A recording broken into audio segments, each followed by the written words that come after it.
Downing Street misled Parliament and, in my opinion, they misled GBNews in an attempt to save the Prime Minister's skin. And tonight, Downing Street stands accused of lying to us to save their Prime Minister. In January, Sir Keir Starmer was revealed to have worked for free as a lawyer that led to countless British war heroes being prosecuted for crimes that they did not commit.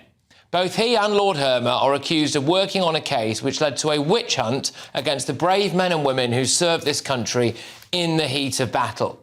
The detail, published in the Daily Telegraph, is that Starmer and Hermer urged the courts to order a fresh inquiry into a British soldier who had already been cleared twice of murder over the death of an Iraqi man in 2003. He was actually entirely innocent, and it took him 13 years to clear his name. But what this did was set a legal precedent that opened the door for countless British soldiers to be prosecuted over their conduct during the Iraq War.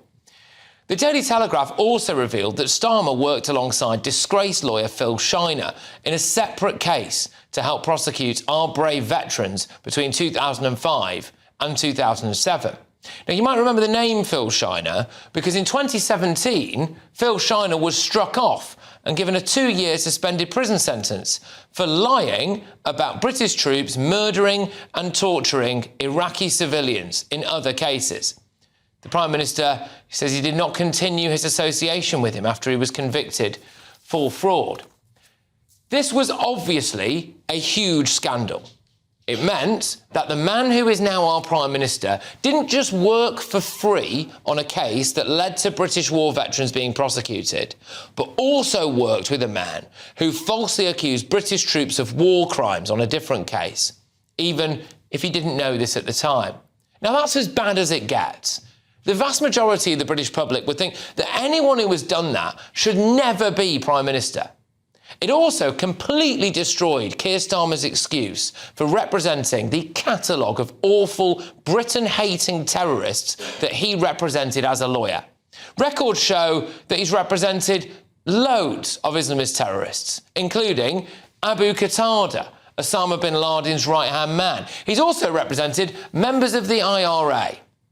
He could always claim that it was the cab rank rule, that he was just doing his job, but not when it came to prosecuting British troops, because he helped with that for free on at least one of the cases that he was involved with. He chose to do that. This scandal came at the same time that Starmer was facing several other huge scandals. It was back in January when this original story broke, and that's important because he was already the most unpopular Prime Minister in British history. The Peter Mandelson story was blowing up again. It was the same time, you might remember, that Starmer faced the leadership challenge from Andy Burnham. They had just U-turned on digital ID and some of Rachel Reeves' economic policies, and he had just approved the Chinese super embassy, despite revelations that it could be used as a massive spy base right in the heart of London. In fact, when the Daily Telegraph story broke, Starmer was literally about to get on a plane to China. The story about him working to help prosecute British veterans could have finished him off. So what did Downing Street do? Well, it looks like they misled us to make it go away. As I was reporting the story, Downing Street called our newsroom and spoke to my producer, and they gave us the distinct impression that Starmer had never, ever worked with the disgraced lawyer Phil Shiner. And I had to make this clarification on air. The Minister worked free of charge alongside his close ally Lord Hermer, who is currently the Attorney General, and the now disgraced solicitor Phil Shiner. By the way, I'm at pains to stress that Downing Street are claiming that they never actually worked with or alongside or anything this guy Phil Shiner. He is also not here to defend himself. That's what they said. Starmer then sent his Veterans Minister to Parliament to repeat the same claim. I would just gently remind him that the Prime Minister did not work with that individual or with any organisation, and his role was limited. His role was limited to working with the Law Society on points of law. He actually has a record of representing people who were wrongfully accused or killed on operations.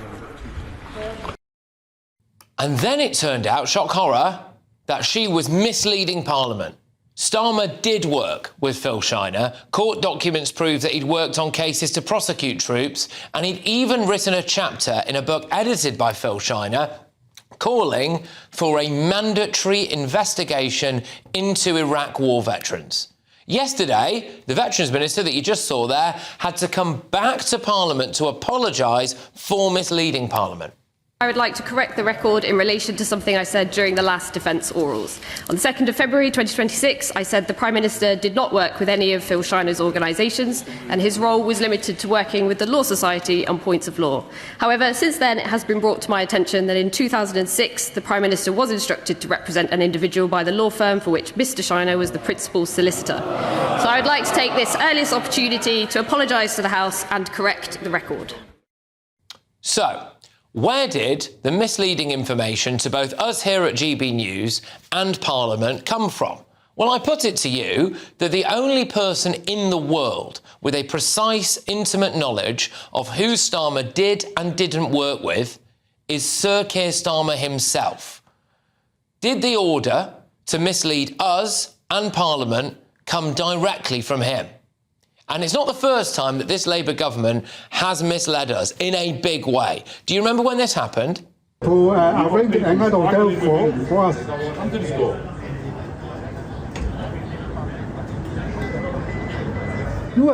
You are told her. That's a clip there of when the historic Britannia Hotel in Canary Wharf just mysteriously closed its doors one day. And we thought it was going to become one of the country's largest migrant hotels. So we went to the Home Office and they point blank told us that it would not be used as a migrant hotel. And then a few days later, this happened.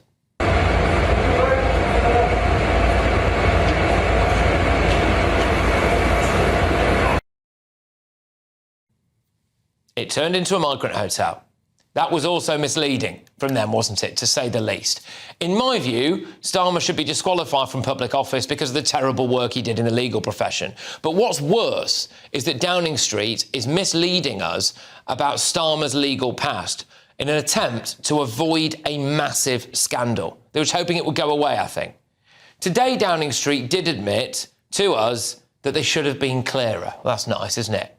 Look, that snivelling North London human rights lawyer isn't fit to lace the boots of our brave veterans. He should apologise to them and then he should resign.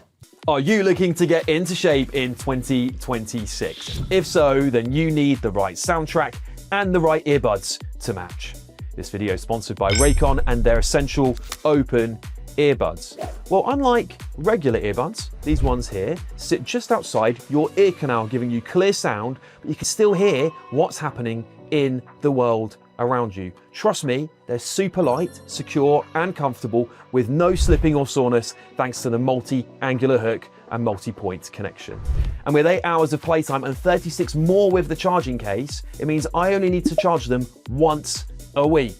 Switching between devices is instant and I can go from my phone to my laptop without missing a beat. And Raycon has over 3 million customers worldwide. Their sound quality is right up there with premium brands, but at a fraction of the price. Plus, there's a 30-day happiness guarantee. The essential open earbuds are here to help you crush your New Year's resolutions. Head to buyraycon.com/GB News Open for 15% off site-wide. Let's get thoughts from our panel this evening. We've got Director of Public Services Mark Littlewood, businessman and activist Adam Brooks, and journalist and broadcaster Nina Mishkov. Look, Mark, I think this is incredibly serious, and I think it points to an attempt at deception in order to make a story go away when the Prime Minister was right under the cosh. Yeah, you're exactly right. And it was interesting that you showed those clips of the Veterans Minister, Louise Sanders-Jones, I think her name is. Why did she incorrectly mislead the House on the first occasion, right? There's no particular reason to believe that she's got stored in her memory Keir Starmer's entire legal career, so she must have received a briefing, given that she was so adamant about the facts here, and it is now completely unravelled. It is yet another example of the government being economical with the actuality.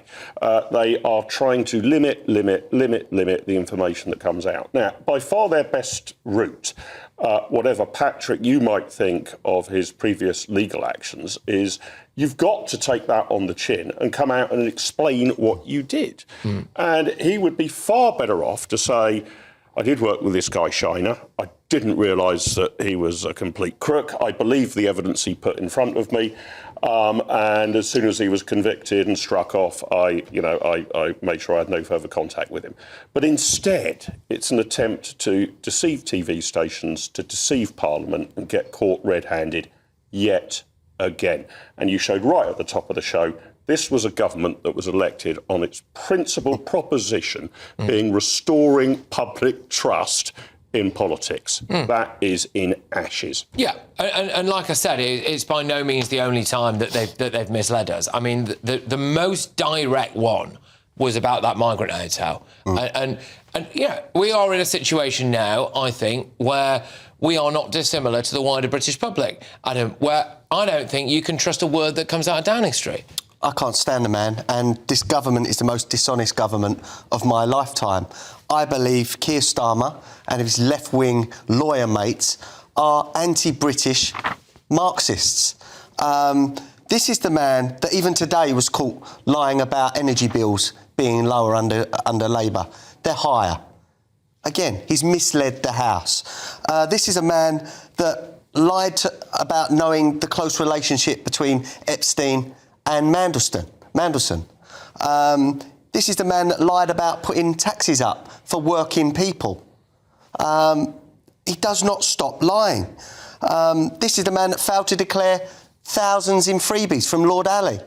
How can we believe a single word this man says? And then when something gets very uncomfortable, when there's a situation which could explode, it never come across his desk. That's his way out. He will not answer straight questions, Patrick. Yeah, and look, Nina, the bit about this, what I would argue where they're bang to rights about misleading us deliberately so, and indeed the House of Commons, is because they misled the House of Commons. There was no reason why, if you're briefing a Veterans Minister, she's wandered in there and said, Sir Keir Starmer, at the time when the story was emerging, that it looked as though he'd worked free of charge on one case to help with a case that led to the prosecution of countless British veterans for crimes they did not commit in the Iraq War. That is an abomination for anyone who's ever done that to end up in Downing Street. But then the follow-up story to that, obviously, was that, he's worked with Phil Shiner. For them to come, who, by the way, lied about British troops murdering and torturing Iraqi civilians. I mean, good grief. And then for them to come out and the Veterans Minister go, no, he's never worked with them. Where's that come from, Nina? Because the only person who would have the knowledge, really, of Starmer's legal career is himself. Are you suggesting that Keir Starmer himself briefed her? I think that there's a good... Well, I would... If I was asking you about you'd and about your just career, I suppose, right? And I was about to go into the House of Commons to answer questions about your career, I would imagine that you would want to talk to me about that. I cannot imagine that would have happened. How on earth would he have the time to do that in this? And hindsight is a very wonderful thing. Let's look at what actually happened. So he was DPP until 2013. And in 2015, he then became an MP. So there were 2 years there where he was acting as a barrister. And before he became DPP, he was acting as a barrister again.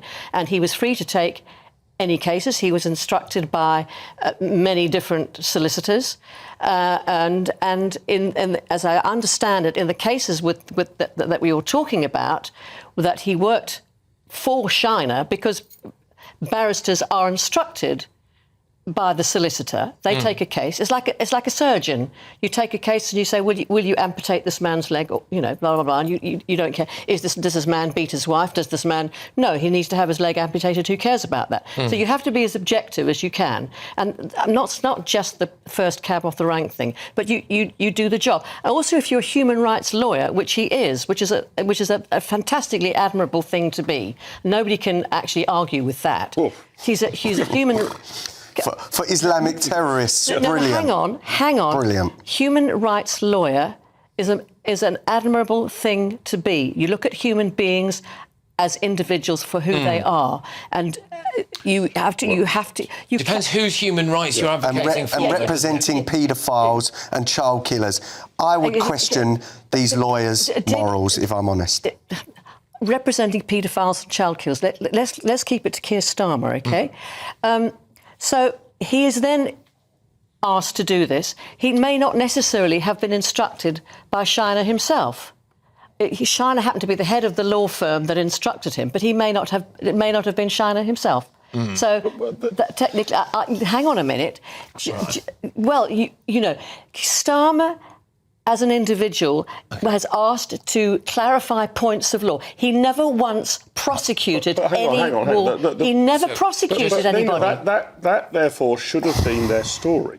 The issue here that Patrick has highlighted in his monologue is, why did they have to change their story? And I think Patrick is also right that ultimately the information had to come from the Prime Minister, right? As he said, as Patrick said, if you needed to know about all of the people I've ever met or worked with, you'd have to ask me, and it would be written down. It might be given to an official to then pass on if I was Prime Minister, I guess. Yeah. But you would have to get the information from me.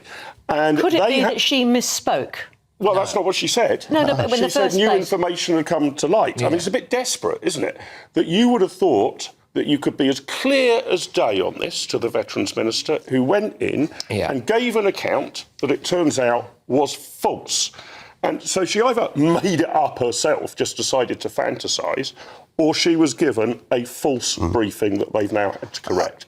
That is the serious point. They were right under the cosh here. This is the important thing. They were right under the cosh. That news article broke. The first one broke. The Starmer advised on a point of law about a case that ended up ultimately setting a legal precedent that allowed a load of military veterans to ultimately be prosecuted, many of them wrongly for things they didn't commit. And then the follow-up story was about working with this guy who has been found to have been guilty of fraud. That fraud, in part, was making up that British troops had tortured people.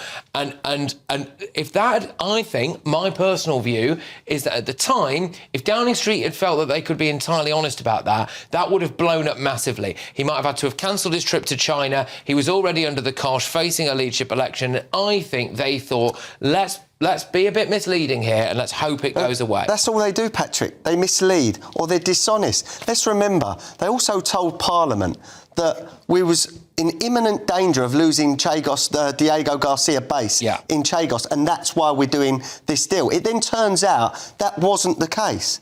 So look, it's constant. Was the case. No, it wasn't, Nina. Was the most Did you read the piece in the Sunday Times? I bet you didn't. Did you read any risk in the Sunday Times? No, because it was written by somebody who was actually part of the whole deal. We was not at any risk. No, we were at absolute risk of losing, and I can give you chapter and verse. So the point here is about Starmer's legal career. You don't think they're the most dishonest government in history? No, I do not. And I don't think you can extrapolate from any of these facts or half-truths that Starmer is a man who hates this country, below the virtues they promised, who loathes veterans. Nina, you tie yourself in knots trying to defend this man. I'm not tying myself in knots. And he needs to resign. Look, the worst thing, but I think one of the worst things, if not the worst thing, in the eyes of the British public is to find out that you're being led by a bloke who worked, in part anyway, on cases that led to loads of British troops being prosecuted incorrectly, and then that you also worked at a time with a bloke who was found to have been guilty about lying about British troops. And my view is that Downing Street did everything to try to mislead people about that. But Downing Street spokesperson has said this: the Prime Minister will never forget the courage, bravery and sacrifice made for their country by British servicemen and women. During his career, the Prime Minister has represented British soldiers who were killed in action and were wrongly accused. The Prime Minister did not represent the claimants in one of the cases. He represented interveners, including the Law Society of England and Wales. The role of an intervener is to assist the court on points of law, not to advocate for either side. The Prime Minister was not involved in the subsequent case heard in the European Court of Human Rights. Downing Street denies they misled GBNews. Remarkable. And insists that they were clear in their guidance to us. Well, that's fascinating.